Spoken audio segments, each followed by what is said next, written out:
묵상할 예정입니다.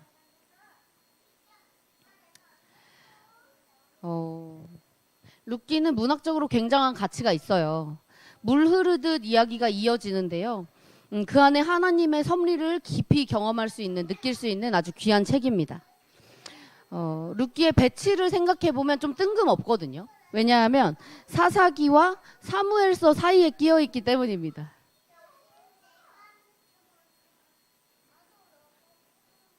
네, 사사기와 사무엘서 사이에 끼어서 약간 장르가 달라요. 이 창세기부터 이어오는 이야기들을 보면 창세기, 출애굽기, 레위기, 민수기, 신명기, 여호수아 쭉 보면 쭉 결이 비슷하거든요.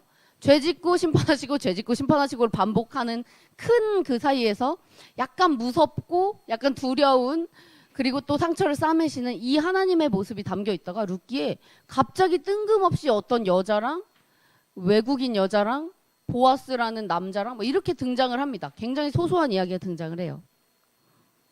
굉장히 뜬금없는 장르죠. 오늘 말씀을 다 듣고 나면 왜 룻기가 이 사이에 이렇게 뜬금없이 배치되어 있나를 알게 되실 겁니다. 룻기의 이 아름다운 메시지들을 다 담기에 3주라는 시간이 굉장히 짧다고 느끼지만 이 3주의 묵상 뒤에, 우리가 함께 나누는 이 말씀 뒤에 룻기를 따로 읽어보신다면, 찬찬히 읽어보신다면 각 성도님들에게 부어주신 하나님의 새로운 은혜가 있으리라, 또 발견되시리라 생각이 됩니다. 또 기대가 됩니다. 잠시 기도하고 말씀 시작하겠습니다. 하나님 감사합니다. 룻기 말씀을 통하여 하나님의 일하심과 또 하나님의 섭리를 깨달아 알아가게 하시니 참 감사합니다. 이 예배를 기쁘게 받아주시고 이 말씀을 통하여 주님을 더욱 깊이 경험하는 헤이스처치 되게 하여 주시옵소서. 감사드리며 예수 그리스도의 이름으로 기도드렸습니다. 아멘. 자, 이야기를 시작하기에 앞서서 룻기의 배경을 먼저 알아보겠습니다. 배경, 어떤 소설이나 이야기의 배경을 이야기할 때는 두 가지로 얘기합니다. 뭐 중학교 때 배우지 않았나요? 우리 시간적 배경과 공간적 배경 두 가지를 이야기합니다. 이 배경을 아는 건 굉장히 중요합니다. 성경의 다른 책을 읽을 때도 배경을 아는 것이 굉장히 중요하죠. 왜냐하면 이 두 가지 배경을 명확하게 알고 나서 이야기를 읽으면 내용을 해석하는 데도 굉장한 도움이 되고요.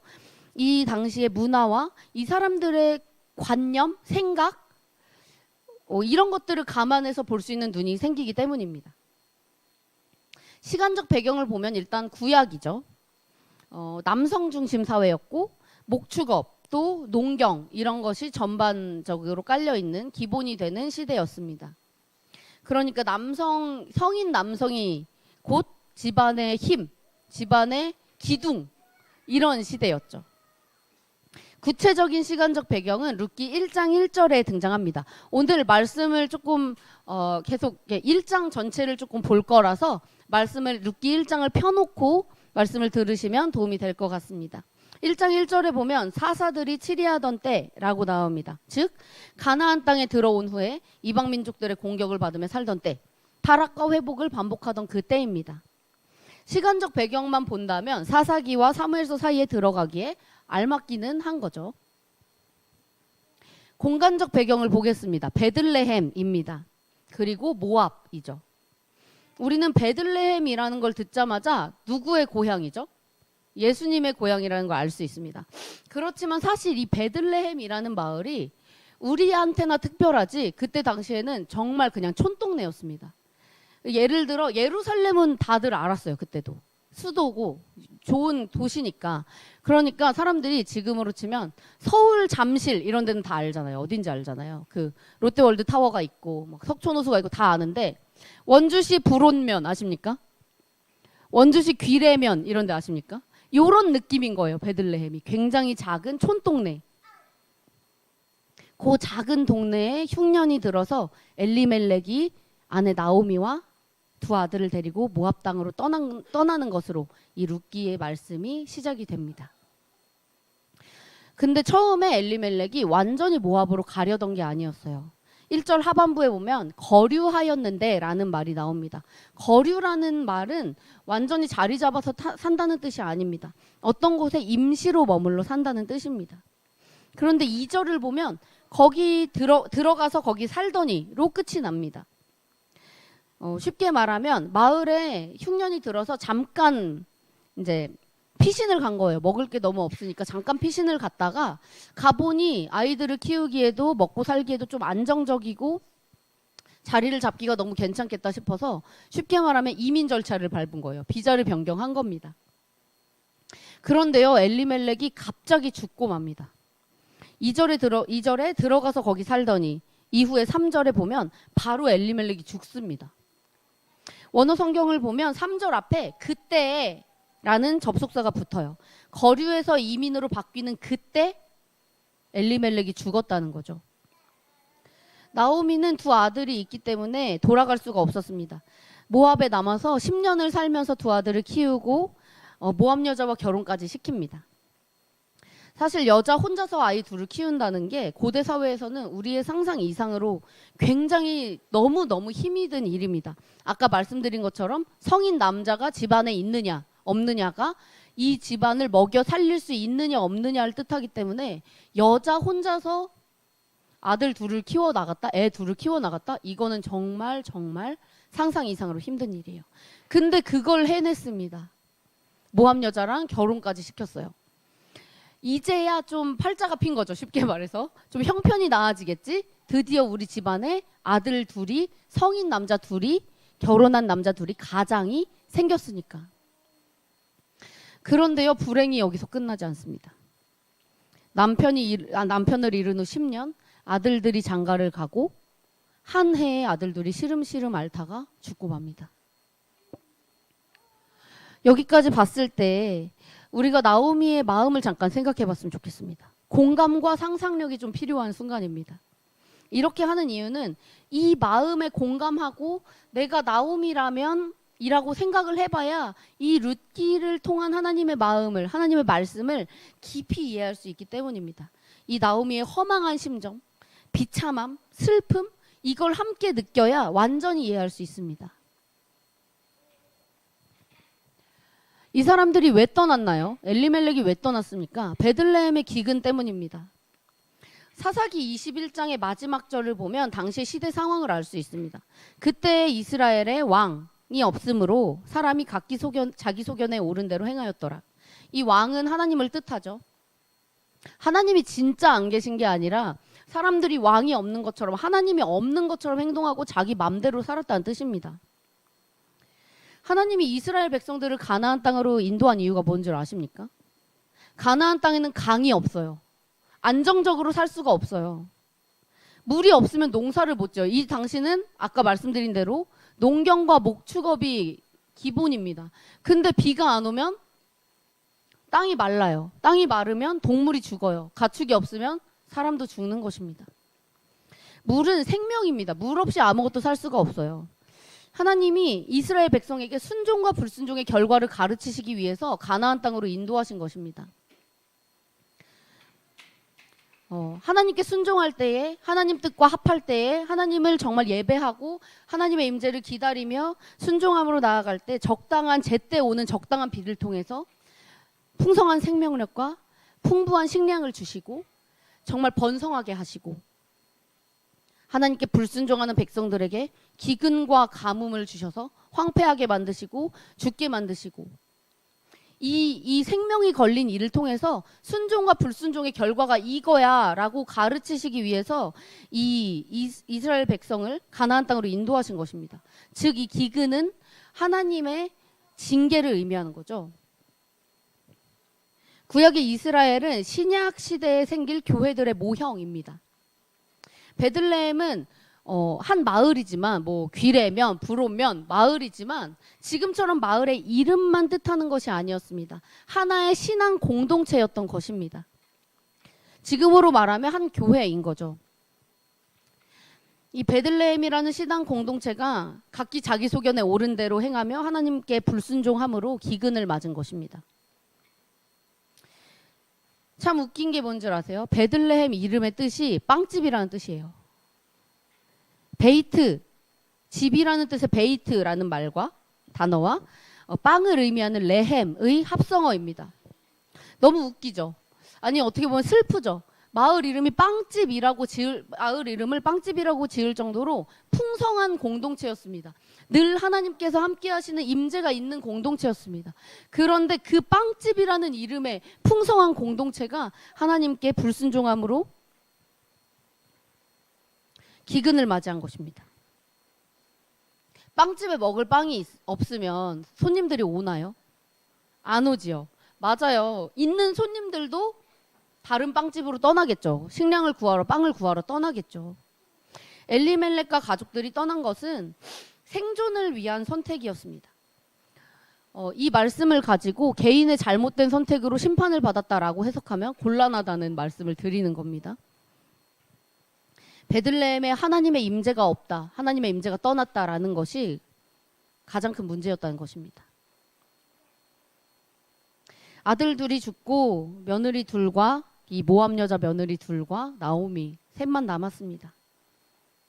이제는 정말 사회적 경제적으로 아무 보호도 받을 수 없는 신세가 된 거죠. 그런데 나오미가 한 가지 소식을 듣습니다. 6절을 보면 하나님이 자기 백성을 돌보시사 양식을 주셨다 함입니다. 10년 만에 하나님의 임재가 돌아왔습니다. 빵집에 빵이 돌아왔습니다. 그 이야기를 들은 나오미는 두 며느리와 함께 베들레헴으로 돌아가려고 이제 길을 나섭니다. 그런데 생각해보니 며느리들 두고 가야겠다는 마음이 들었나 봐요. 생각해보면 그래요. 나오미는 이미 너무 허망한 마음이 크기 때문에 나는 그냥 고향 땅에 묻히기만 하면 돼 라는 마음이거든요. 근데 며느리들은 달라요. 아직 너무 젊고 이 시대의 결혼 문화를 생각하면 정말 어리면 10대 후반일 수도 있습니다. 한 19, 18 정도 되는 이 며느리들 다시 결혼을 할 수 있는, 그리고 너무너무 젊어서 뭘 해도 할 수 있는 이 며느리들을 다시 돌려보내려 합니다. 돌려보내면서 축복을 해요. 하나님이 너희를 선대하시기를 원한다라고 말합니다. 이 선대의 뜻은 제가 지난 수요 예배 때, 12월 마지막 수요 예배 때도 전했었는데요. 자비, 인자, 또 인애로 해석되기도 합니다. 여기 인애 자매님이 앉아 계신데요. 인애로 해석되기도 합니다. 이 인애라는 것은 헤세드로 볼 수 있는데요. 이 헤세드의 뜻은 강자가 약자에게 베푸는 자발적인 사랑과 헌신을 뜻합니다. 근데 이렇게 말하는 거예요. 하나님, 나에게 부어주실 헤세드가 있다면 며느리들에게 부어주십시오. 굉장히 대단한 결심입니다. 나오미한테 이제 사실 나오미는 이미 늙었고, 나오미한테 남은 노동력, 살기 위한 수단은 이제 며느리 둘밖에 없어요. 그래도 며느리 둘이 뭐라도 할 수 있겠죠. 그때 당시 쉽지 않겠죠. 뭐라도 할 수 있겠죠. 그러니까 나오미는 사실상 자기 생명을 포기하면서 며느리들을 축복하는 것입니다. 며느리들을 보내는 것입니다. 이 상황에서 가장 헤세드가 필요한 사람 누굽니까? 나오미잖아요. 근데 그걸 포기하고 자기가 할 수 있는 최선을 다해 최고의 축복을 하는 것입니다. 두 며느리는 어머니 곁에 남겠습니다. 막 울어요. 엄청 울어요. 근데 한 번 더 거절합니다. 아니다. 가라. 너 가라. 오르바는 결국 가고 룻은 우리가 아는 대로 붓조차 갔더라 라고 얘기가 나옵니다. 그런 룻한테 나오미가 한 번 더 거절합니다. 이 벌써 세 번째 거절입니다. 그런데 뭐라고 말하면서 거절을 하면서 돌려보내냐 하면 너희 백성과 너희 신들에게로 돌아가라 라고 합니다. 모압의 신에게 돌아가라, 가라 말하는 거예요. 근데 룻의 대답이 굉장히 인상적입니다. 1장 16절부터 17절을 함께 읽을까요? 여기에는 나와 있지 않은데요. 찾아서 함께 읽어보길 바랍니다. 1장 16에서 17절 말씀입니다. 자, 함께 읽겠습니다. 시작. 룻이 이르되 내게 어머니를 떠나며 어머니를 따르지 말고 돌아가라 강권하지 마옵소서. 어머니께서 가시는 곳에 나도 가고 어머니께서 머무시는 곳에 나도 머물겠나이다. 어머니의 백성이 나의 백성이 되고 어머니의 하나님이 나의 하나님이 되시리니 어머니께서 죽으시는 곳에서 나도 죽어 거기 묻힐 것이라.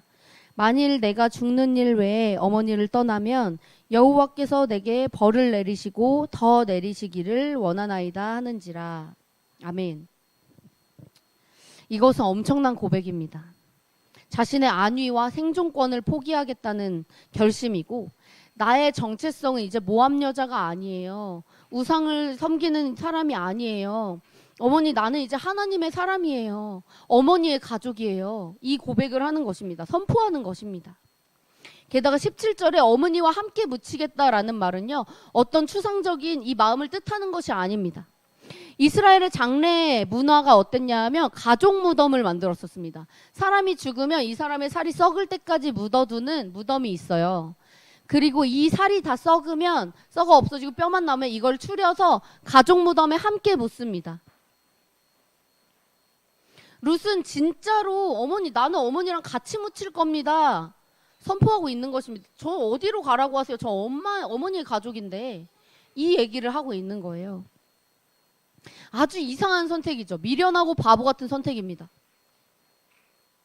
그런데 이 룻의 미련하고 이상한, 어쩌면 죽음을 향해 달려가는 것과 같은 이 선택이 우리로 하여금 어떤 사건을 떠올리게 합니다.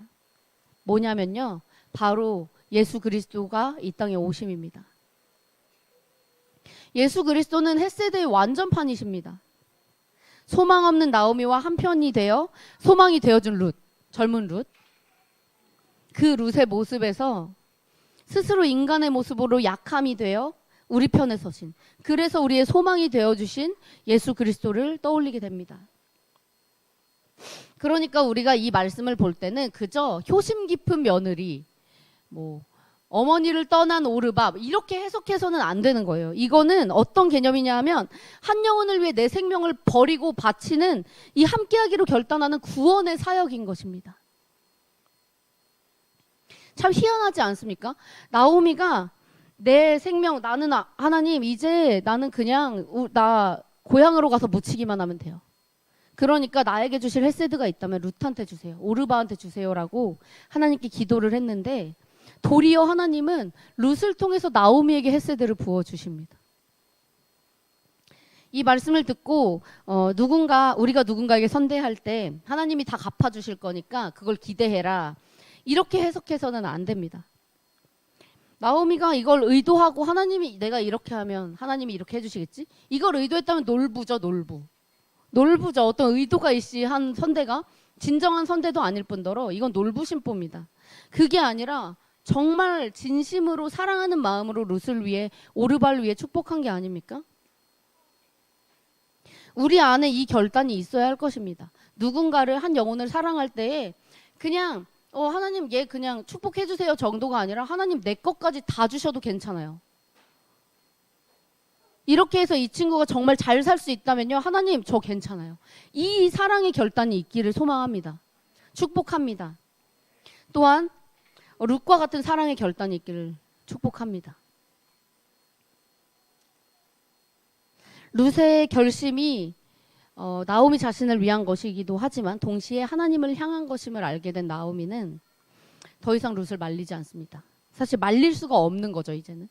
그리고 베들레헴으로 갑니다. 이제 드디어 베들레헴에 도착해서 룻과 나오미가 베들레헴에 들어서는 장면이 19절부터 22절에 등장을 합니다. 베들레헴이 떠들썩해졌습니다. 와, 야, 나오미가 왔대. 야, 걔 알지? 나오미 알지? 걔가 돌아왔대. 막 떠들썩해져 사람들이 막 우르르 나갔어요. 근데 나오미의 몰골이 어땠겠습니까? 엉망진창이었겠죠. 이미 남편 없이, 집안에 남자가 없이, 이 시대, 이 고대 사회에서 남편이 없이 10년을 겨우겨우 버텼던 이 나오미가 얼마나 망가졌겠어요. 그러니까 이 사람들이 이가 나오미냐? 라고 하면 어안이 벙벙한 거예요. 이 놀람은 서프라이즈 선물을 받을 때 그 놀람이 아닙니다. 긍정적인 감정이 아닙니다. 혹은 의문사가 아닙니다. 너 나오미야? 나오미야 아니야? 이게 아니라 너 나오미야? 어떻게 네가 나오미야? 이 감탄사예요. 이 안타까움의 표현이라는 것입니다. 감사합니다. 자신을 둘러싸고 이야기하는 베들레헴 사람들, 뭐야 너 어떻게 된 거야? 뭐 별별 얘기가 다 있었겠죠. 여기서는 이이가 나옴이냐라고만 나오지만 너 무슨 일이 있었던 거야? 남편 어디 갔어? 애들은 어디 있어? 이 여자는 누구야? 이방 여자는 누구야? 부터 시작해서 많은 일들이 있었겠죠. 자신을 둘러싸고 이야기하는 이 베들레헴 사람들한테 나오미가 이렇게 말합니다. 나는 나오미가 아닙니다. 날 나오미라고 부르지 마십시오. 나는 마라입니다. 마라의 뜻을 아십니까?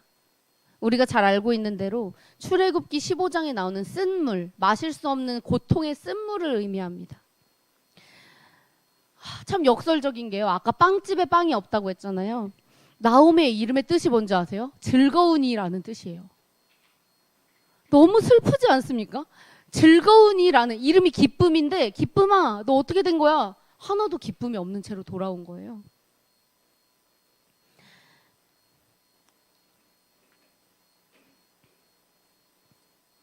지난 10년간 나오미가 겪은 일은 전혀 즐겁지가 않습니다. 단물이 아니라 쓴물입니다. 고통만 남았어요. 그러니 나는 나오미가 아닙니다. 하나님께서 나를 괴롭게 하셨습니다. 내가 텅 비어 돌아오게 하셨습니다. 징벌하셔서 괴롭게 하셨습니다. 그런데 내가 어찌 즐겁겠습니까? 나를 쓴물이라고 고통이라고 부르십시오. 라고 하는 것입니다. 나오미의 이 말에 대해서 신학자들의 관점이 둘로 나뉩니다. 하나는 하나님에 대한 원망이다. 하나는 자기 인식이다. 첫 번째로 이야기하긴 저는 어렵다고 생각합니다. 왜냐하면 이후에 이 이야기 이후에 우리가 다들 알고 계시겠지만 나오미의 회복의 역사가 일어나기 때문입니다. 나오미가 아직까지 자신의 처지를 인지하지 못하고 와서 불평불만을 하고 하나님이 왜 나를 치셨을까? 나는 이제 망했어 라고 말하는 거라면 이 이야기가 이렇게 흘러가지 않았을 거라고 생각합니다. 후자의 해석이 더 적합하다고 저는 봅니다. 나오미는 이제 자기 처지를 좀 객관적으로 인정을 하게 된 것입니다. 그렇다면 나오미의 자기 인식은 무엇입니까? 첫 번째는 나는 망가졌어요. 난 고통이에요. 난 텅 비었어요. 라고 말하는 것입니다. 내 처지를 인정하는 것. 두 번째는 무엇입니까? 전능자가 날 치셨습니다. 하나님이 고통을 주셨습니다. 라고 이 일의 배후에, 이 일의 원인, 이 일을 주신 분은 하나님이십니다. 라는 걸 깨달은 것입니다. 구약을 보면 이스라엘의 죄, 또 하나님의 심판, 그리고 회복의 역사가 반복됩니다. 하나님께 죄를 지은 이스라엘 백성들을 하나님이 치십니다. 그러나 그대로 내버려 두지 않으시고 치셨으나 그 상처를 싸매고 회복시키시는 분도 하나님이십니다. 어떤 때에는 아무 잘못도 하지 않았지만 하나님이 고난을 주시기도 합니다. 하나님의 인도하신 가운데 우리는 다 이해할 수 없지만 일어나는 그런 고난들이 있는 거죠. 욥의 경우가 그렇습니다. 어쩌면 나오미의 경우도 그럴 것입니다. 그때에도 회복시키시는 분은 하나님이십니다. 인생의 긴 여정 가운데 그 고통의 순간을 주시는 분도 하나님이시라는 것입니다. 나오미는 고통의 출처를 하나님이라고 말하고 있습니다. 운이 나빠서가 아니라, 우연이 아니라 샤다이, 전능자가 나를 치셔서 괴롭게 하셨습니다. 라는 인식을 합니다. 여러분, 회복의 시작점은 자기 인식입니다. 나의 삶이 하나님의 섭리 안에 있음을 인정하고 고통 가운데 있음을 인정하며 하나님께 도움을 구할 때, 공동체의 도움을 구할 때 우리의 삶의 회복의 변화가 시작되는 줄 믿습니다. 자기 인식이 확실히 된 나오미가 베들레헴으로 돌아왔습니다. 비록 남편과 아들 둘을 잃어서 허망한 마음이지만 사실 이렇게 이야기의 밖에서 나오미를 보면요, 혼자 있지 않습니다. 룻이 함께 왔고요. 좋은 공동체, 회복된 공동체가 이 사람을 기쁘게 맞이합니다. 잊지 않고 기억하고 있었습니다. 루키의 기자는, 이 나레이터는 1장의 마지막 절을 통해 오늘의 본문 말씀이죠. 나오미와 룻이 보리 추수 시작할 때에 베들레헴에 이르렀다고 짚어주며 이 장을 마무리합니다. 보리추수를 하는 시기가 언제인 줄 아십니까? 유대인 최대의 명절 6월절이 있는 때입니다. 일맥상통하지 않습니까? 6월절은 이스라엘 백성이 애굽으로부터 해방된 것을 기념하는 하나님의 구원하심을 감사하며 기뻐하는 날입니다. 축제입니다. 절망 중에 있던 이스라엘 백성을, 노비로 있던 이스라엘 백성을 구원하신 6월절. 그 6월절의 시작점에 절망으로 가득 찬, 똑같이 절망으로 가득 찬 정말 이 고통 속에 있는 나오미가 도착을 했습니다. 갓 구운 빵이 막 나오기 시작할 때, 베들레헴이 회복된 그때 나오미와 룻이 돌아왔습니다. 그렇게 1장은 앞으로 텅 빈 나오미를 하나님께서 어떻게 채워 가실지에 대한 기대를 하게 만들며 마무리가 됩니다. 사랑하는 헤이스 성도 여러분, 구약의 다른 이야기들이 누아르 영화, SF 영화라면, 어벤져스 같은 그런 빵빵 터지는 영화라면 이 룻기는 그저 한 드라마 같은 소소한 이야기에 불과할 수도 있겠습니다. 좀 심심하게 느껴질 수도 있겠어요. 여기엔 사사도 없고요. 악역도 없어요. 하나님이 직접적으로 심판하고 말씀하시는 부분도 나오지 않습니다. 그저 아주 작은 마을에 보통 사람들이 등장할 뿐입니다. 그런데요, 우리는 이 이야기를 통해 위로받습니다. 암흑의 시대에도 신앙을 지키려 노력했던 보통 사람들의 모습을 봅니다. 그 안에서 우리의 모습을 발견할 수 있습니다. 그리고 죄와 심판이 가득했던 이때에도 하나님은 계속해서 조용히 일하고 계셨음을 우리는 알 수 있습니다. 이스라엘 백성들이 왕이 어딨냐, 하나님이 어딨냐, 자기 마음대로 자기가 왕이 돼서 막 살 때에도 여전히 하나님은 하나님의 사람들을 지키시고 그 사람들을 회복시키는 구원의 역사를 일으키고 계셨다는 것입니다. 최근 우리나라에 많은 이슈들이 있죠. 전 세계적으로 봤을 때도 뭐 경제적, 정치적, 사회적 가릴 것 없이 문제들이 끊임없이 일어납니다. 각자가 왕이 되어 살아가는 시대입니다. 사사시대와 다를 바가 없는 시대입니다. 암흑의 시대라고 해도 과언이 아닙니다. 그러나 여러분, 하나님께서 우리의 소망이 되어주십니다. 이 룻기의 소소한 이야기, 이 평범한 보통 사람들의 이야기를 통해서 하나님이 정말 하나님이 없는 것처럼 살아가는 이 시대에도 나를 위하여 일하고 계시구나. 하나님이 여전히 조용히 가만히 잠잠히 일하고 계시구나. 그것을 우리는 알 수 있습니다.